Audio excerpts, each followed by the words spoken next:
Hey everyone, in today's video I will show you how to activate Windows 10 Pro using command prompt. So let's get started. First, open your command prompt, simply write CMD in the search box. Now, once you are in the command prompt, you have to write slmgr space slash and write the code which I am writing here, which is IPK, your product key, and then click on enter.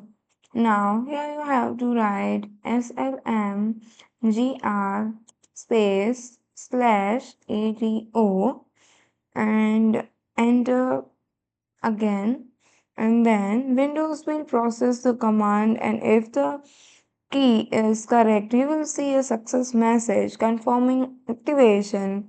If there is an error, double check your key and re-enter it carefully. So that's it. Windows 10 Pro is now activated using command prompt.